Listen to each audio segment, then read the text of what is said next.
Have you ever walked into a room and forgotten why you're standing there? Read the same sentence four times and absorb none of it? Reached for a name you've known your whole life and watched it just disappear? I'm a nurse and I've lived with autoimmune brain fog myself for years. So I'm going to show you three things that actually are happening inside your body when that fog rolls in. The one almost no one gets told about and where it really starts. Because this is the symptom doctors brush off the fastest.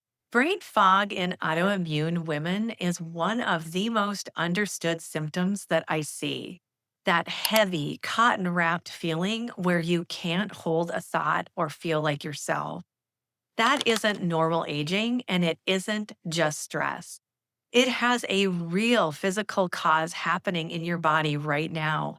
And once you can name it, you can start to change it. So let's start with where the fog actually begins, because it's probably not where you think. Maybe you've already been to the doctor about this. You've described the fog, the lost words, the days you feel like you're moving through mud, and you got told that your labs looked fine and come back if it gets worse. I know that feeling all too well because I heard everything looks normal for years while my body felt like anything but normal. And when you hear that long enough, you really start to doubt what you're noticing. You stop trusting your own body. So let me say this clearly. You get told everything looks fine, and yet your body doesn't feel fine. And that mismatch truly matters. Your brain fog is not a character flaw, and it's not all in your head.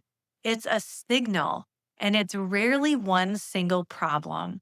It's usually your brain reacting to a bigger pattern of inflammation in the rest of your body.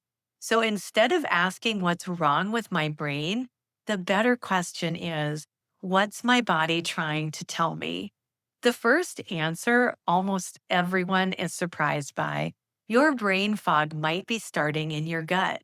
If your gut feels off, the bloating, the irregular days, the food you used to handle that just suddenly turned on you, your head feels foggy too, and those two things are not a coincidence. Most doctors treat the gut and brain like they live in different buildings, and they don't. The lining of your gut is one cell thick, and when it gets inflamed and leaky, it sends alarm signals through your whole body.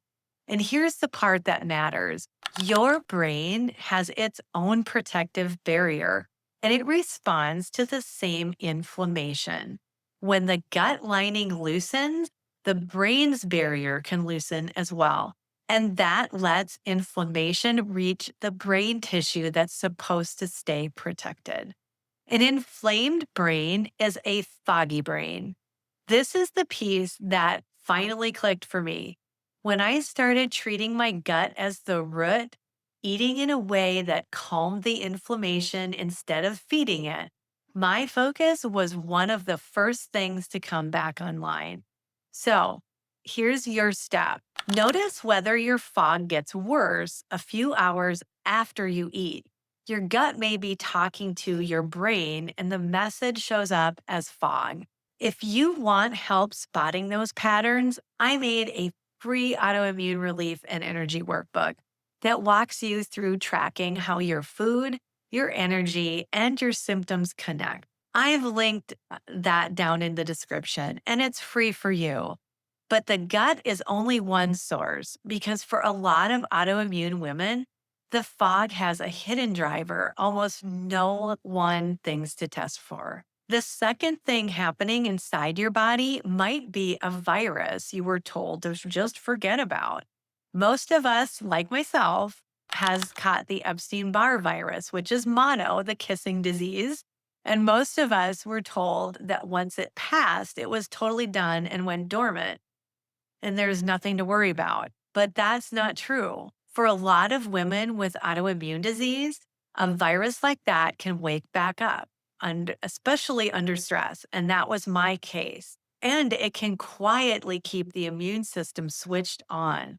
And when your immune system runs hot in the background, it makes the same inflammatory signals that cloud your thinking. So the fog isn't random. It's your brain sitting inside a body that's fighting something you can't see. I know this one so personally. I was diagnosed with chronic fatigue from high Epstein Barr levels, and the specialist basically told me I had to live with it. And that was a lot of help. Not. But understanding that a reactivated virus was driving my fatigue and my fog changed everything in how I supported my body. So, if you've got that deep bone tired fatigue stacked on top of the fog, ask your provider to look at your viral markers.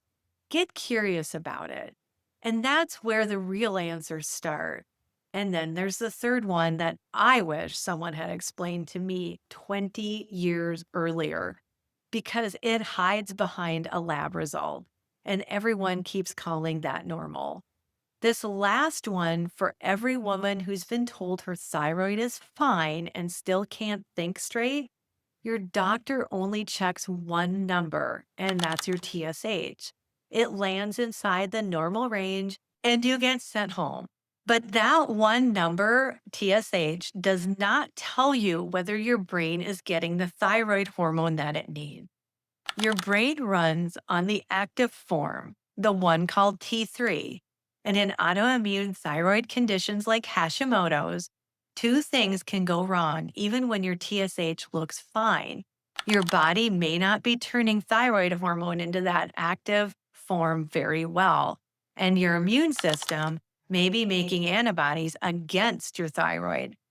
Either one can leave your brain underfueled and inflamed while your standard labs still read normal. This is my story exactly. For years, my symptoms were waved off because my TSH sat just inside that range on the high side of normal. I was losing hair. I was exhausted, foggy, cold all the time, but still dismissed. And nobody connected them. So if this sounds like you, ask for a full thyroid panel, not just TSH, a free T3, free T4, and thyroid antibodies. You deserve the whole picture, not just one number. Now, here's a mistake I see good, smart women make all the time. They hear about one supplement, one brain boosting pill, one miracle nutrient. That was me. And they pin all their hope on it. Again, B. And when it doesn't fix the fog, they blame themselves. But your brain fog isn't a single missing ingredient, it's a pattern. Think in patterns, not one magic bullet. That one shift is what finally moved the needle for me. Because look at what these three share: the leaky gut, the reactivated virus, Epstein Barr, the underfueled thyroid.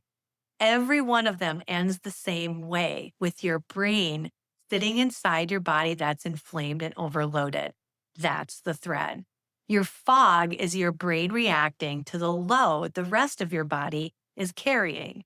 So when you start lowering that load, the fog very often starts to lift. That word that vanished mid sentence comes back a little easier. That's not magic. That's your body finally getting room to breathe. One important thing, though, before we wrap up: this is education, not a diagnosis, and brain fog has many causes. If your brain fog comes on suddenly, or if you have trouble speaking, weakness on one side, changes in your vision, please don't wait on a video. Get that checked right away. For the slow, grinding fog that's followed you for years, this is where I'd start looking. And I'd love to hear from you. Out of these three, the gut, the virus, or the thyroid, which one surprised you the most or sounds the most like what you're living? Tell me in the comments. I read every one. And even if one piece clicked into place, tap the like and subscribe so I can keep making these for you and share it with someone who's been told that her labs are normal but still knows something is off. She really needs to hear this. And if you want a simple place to start connecting your own dots, that free autoimmune relief and energy workbook is waiting in the description. Your body isn't broken, it's burdened. And when you understand those burdens, you can finally begin supporting your body in the way it's needed all along.